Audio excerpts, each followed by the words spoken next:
দল থেকে বিজেপি দল থেকে আমাদের মূলত ওই দুটো দল থেকেই 50টা পরিবার, তার মধ্যে মুসলিম পরিবার, হিন্দু পরিবার, আদিবাসী পরিবার সবাই আছে, মাহাতো পরিবার তারা আছেন।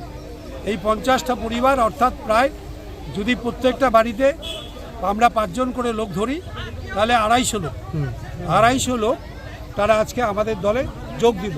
অমিত শাহজি কয়েকদিন আগে এখানটায়, মাত্র কয়েকটা দিন আগে তিনি এখানটায় জনসভা করে গেছেন।